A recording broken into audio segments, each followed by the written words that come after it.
Inilah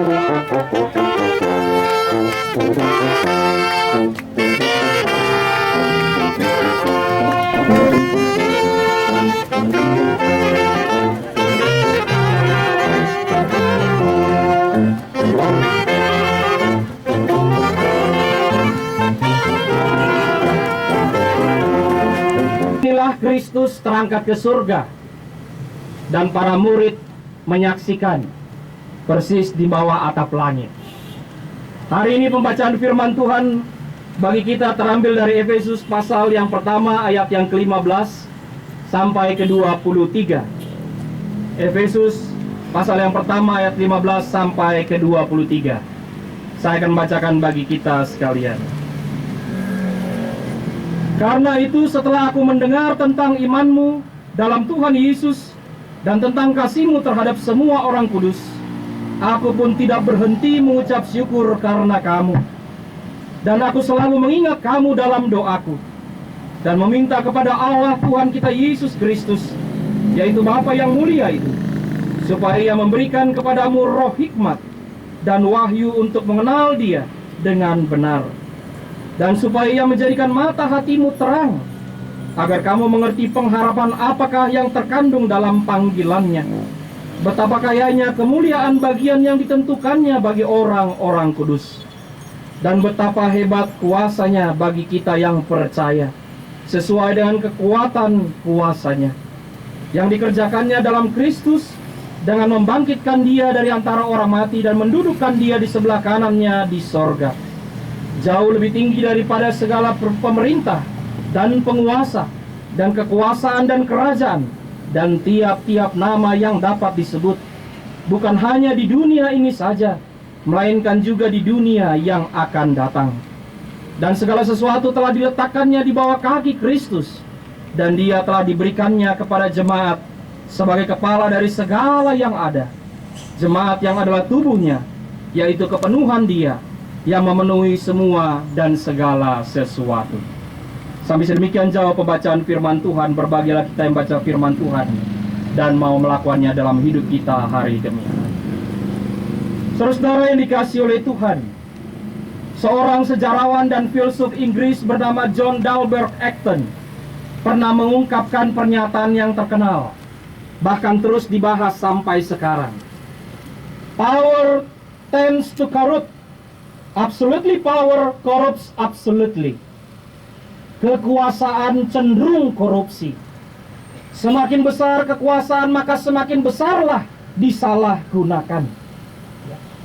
Dan Bapak Ibu saudara-saudara, bila kita melihat dari sudut pandang politik akan hal ini, maka korupsi selalu melekat dalam struktur politik yang ditandai oleh fenomena kekuasaan, baik itu oligarki, kekuasaan kelompok kecil, atau otoritarian, bahkan totalitarian sekalipun, kekuasaan yang berpusat. Dalam struktur yang demikian, maka korupsi menjadi fungsional, karena cost of politics untuk memperluas, mempertahankan, dan memelihara bangunan kekuasaan yang telah cukup besar dibangun oleh penguasa yang korup. Bahkan merujuk pendapat Lord Acton ini, maka korupsi bukan hanya dilakukan oleh penguasa, tetapi oleh kroni-kroninya. Lingkaran satu penguasa paling besar menciptakan ruang korupsi bagi keluarga mereka. Karena itu sulit untuk memberantasnya. Bapak Ibu saudara-saudara, bahaya yang paling besar adalah ketika dalam hidup sosial kita, jika ada kelompok pengkritik, media, bahkan kelompok sosial pengontrol lainnya sudah mau menjadi kacung penguasa, yang korup bahkan bertekuk lutut di bawah duli kaki penguasa, mengiming-iming jatah preman, mengiming-iming dana hibah, bahkan kucuran dana program yang kalau boleh diprioritaskan bagi kelompok-kelompok tersebut. Maka semakin hancurlah hidup berbangsa kita, hidup bernegara kita, karena kelompok-kelompok yang dulunya kritis, setelah mereka kena kucuran dana, maka sunyi senyaplah suara mereka. Dan ironisnya Bapak Ibu Saudara-saudara, hampir seluruh pemimpin kita belajar teori ini. Seluruh pemimpin kita tahu rumusan Lord Acton ini. Tetapi mereka bukan mengambil sebagai satu bagian bagaimana memanage kekuasaan supaya mereka dicintai oleh rakyat, tetapi mereka mensiasati supaya bagaimana tidak ketahuan di dalam melakukan prakteknya. Karena itu warning yang selalu ada bukan diikuti, tetapi justru ditabrak. Peringatan bukanlah didengar, tetapi diberangus. Dan Bapak Ibu Saudara-saudara, jauh sebelum Lord Acton ini mengungkap pernyataan tersebut, Kristus sesungguhnya sudah lebih dulu menginspirasi, memperingatkan, melawan bahkan membebaskan manusia dari kekuasaan yang cenderung korup itu. Kristus memberi dirinya bagi umat manusia. Ketika Tuhan sudah melihat berulang-ulang kali dalam sejarah hidup manusia betapa dosa itu dicintai oleh manusia. Dosa itu digandrungi. Dosa itu justru melekat dalam diri manusia. Dan manusia menikmati dosa. Di dalam kecintaan manusia pada dosa itulah ada aturan agama yang dibuat sedemikian rupa untuk boleh membenarkan perilakunya. Ada perintah agama yang dipergunakan sebagai alat untuk melegitimasi dosa-dosa mereka. Karena itu Bapak Ibu Saudara-saudara, di zaman Yesus sekalipun, bait Allah yang menjadi pusat dari spiritualitas orang Yahudi justru menjadi pusat korupsi. Bagaimana para imam, mereka jugalah yang menjual korban-korban persembahan. Mereka jugalah dengan kaki tangannya yang menjadi para penukar-penukar uang. Mereka jugalah yang menentukan satu korban itu layak atau tidak. Karena itu sampai sekarang penyakitnya pun sama. Dan Bapak Ibu, Kristus menemukan bahwa dalam kelompok masyarakat yang beragama sekalipun, kecenderungan akan korupsi, kecenderungan akan dosa itu semakin meluas. Dan inilah yang disebut Tuhan sebagai kerajaan kegelapan yang menguasai hidup orang per orang, yang menguasai hidup dengan berbagai latar belakang pendidikan, ekonomi, bahkan kedudukan sekalipun. Orang tidak sadar bahwa dirinya berada dalam kuasa si jahat. Karena itu Kristus memberikan dirinya sebab ia tidak berdosa. Kristus melawan dosa dengan menjadi tumbal dari segala dosa itu. Dia mau mati supaya saudara dan saya hidup. Dia mau supaya kekuasaan yang korup, manusia yang penuh dosa itu dapat direbutnya. Tuhan membenci dosa yang kita lakukan, tetapi di sisi lain Tuhan mengasihi kita, manusia yang hidup. Karena itu Bapak Ibu Saudara-saudara yang dikasihi oleh Tuhan, penyalipannya, kebangkitannya adalah bagian dari karya Allah untuk melepaskan saudara dan saya dari kuasa dosa yang sangat nikmat kita rasakan. Tetapi hari ini, hari kenaikan Kristus yang kita rayakan, menjadi satu tonggak yang penting bagi orang-orang percaya. Kristus hendak menyatakan dirinya adalah penguasa alam semesta. Ia jauh lebih berkuasa daripada penguasa jahat yang ada di bumi. Ia berkuasa di sorga, di bumi, bahkan di dalam dunia orang mati sekalipun. Tuhan tidak dapat dibeli oleh dosa. Tuhan tidak dapat disogok oleh segala hal-hal yang berbau dengan korupsi. Tuhan membangun kerajaannya di antara manusia, bukan secara fisik, melainkan kerajaannya yang penuh dengan kebenaran, kejujuran, dan keadilan. Karena itu Bapak Ibu Saudara-saudara yang dikasihi oleh Tuhan, Ketika hari kenaikan Tuhan Yesus ke surga, ini menjadi hari yang penting sebagai tonggak sejarah iman. Sebab sebelumnya kita melihat apa yang Allah lakukan bagi manusia. Tuhan menyelamatkan kita. Tetapi setelah Kristus terangkat ke surga, justru kita harus melihat apa yang harus kita lakukan bagi Allah sekarang. Dan ketika Tuhan terangkat ke surga, tubuhnya yang pergi, jiwanya yang pergi, tetapi rohnya, hatinya tinggal di antara manusia, mendampingi saudara dan saya, mendampingi setiap pergumulan-pergumulan yang ada.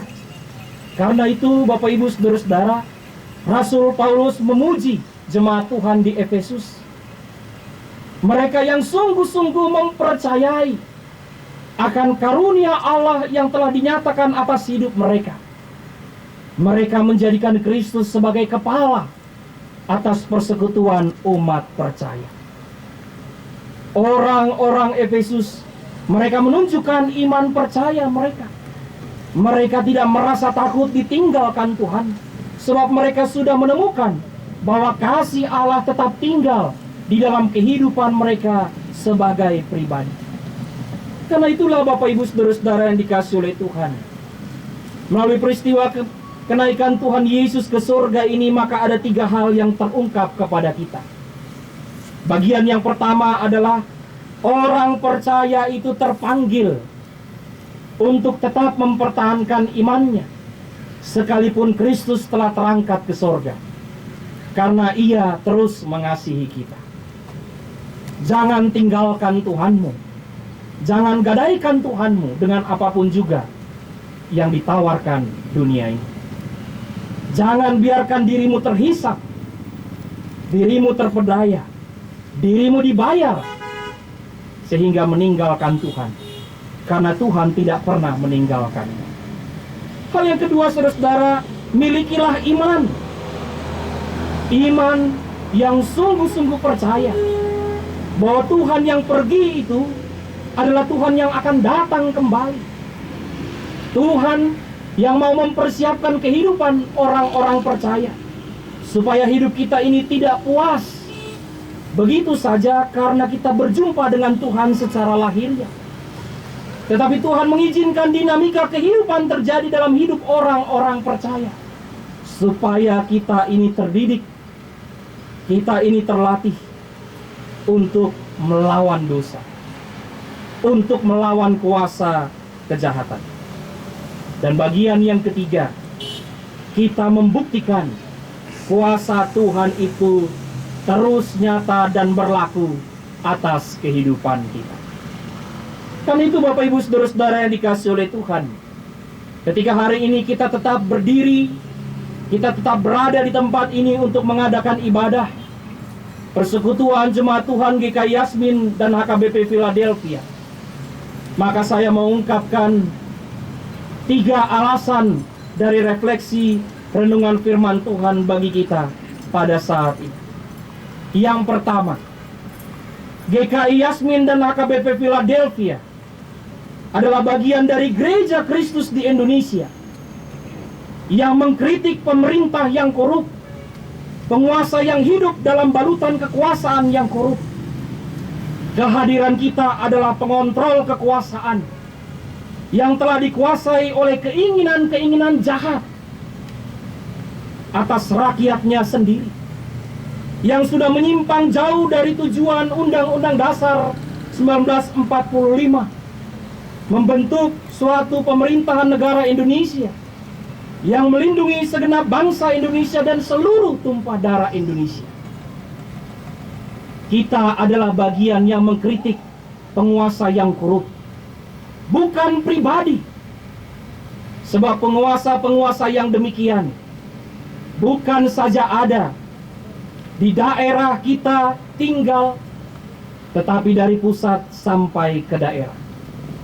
Yang kedua, GKI Yasmin dan HKBP Philadelphia adalah kelompok masyarakat Indonesia yang telah dikorbankan dan menjadi korban dari praktek kekuasaan yang korup, yang terjadi dari pusat sampai ke daerah. Ironisnya adalah bahwa korban selanjutnya adalah pemerintah pusat sendiri yang sudah dilecehkan oleh penguasa di daerah yang korup. Mereka tidak mau tunduk, mereka tidak mau ikut aturan, mereka tidak mau menaruh hormat. Mereka yang sudah tidak lagi dihormati sebagai pemegang kekuasaan tertinggi, mereka yang sudah tidak lagi memiliki kewibawaannya karena segala aturan dan arahan diabaikan dari para penguasa-penguasa yang kecil di daerah masing-masing. Ini yang tidak disadari oleh pemerintah pusat kita. Ini yang tidak mereka pikirkan ketika mereka mengabaikan apa yang menjadi seruan kita selama kita beribadah di tempat ini. Sebab firman Tuhan mau menegaskan supaya kamu jangan dikalahkan oleh kejahatan, tetapi kalahkanlah kejahatan dengan kebaikan. Dan bagian yang ketiga, Bapak Ibu Saudara-saudara yang dikasihi oleh Tuhan, GKI Yasmin dan HKBP Philadelphia adalah gereja Tuhan Yesus Kristus yang tidak pernah menghendaki kekuasaan atau membangun kerajaan di dunia ini. Tetapi oleh karena Kristus yang kita percayai dan imani itu, kita menolak tawaran atau turut terhisap dalam kekuasaan yang korup, dan kita menyatakan tidak bersedia menerima segala tawaran relokasi, bahkan pemindahan lainnya. Sebab yang benar itu adalah benar. Ini bukan bentuk sebuah keegoisan, melainkan sebuah konsep hidup beriman yang lebih takut kepada Tuhan, yang mengajarkan kebenaran dan kejujuran, bagaimana hidup di negara ini sebagai orang-orang beriman, orang-orang yang tidak pernah ditinggalkan Tuhan, orang-orang yang tidak pernah berhenti berharap. Sekalipun Kristus tidak ada lagi secara fisik di tengah dunia, tetapi ia tetap tinggal dalam hidup saudara dan saya. Karena itu, tetaplah berdiri, tetaplah bersuara, tetaplah nyatakan kebenaran. Karena yang kita lawan bukanlah pemerintah secara lahiriah, tetapi kuasa-kuasa jahat yang mempengaruhi setiap orang yang berkuasa, supaya tidak ada seorang pun dari kita yang juga menghendaki kekuasaan yang demikian. Amin. Mari kita berdoa.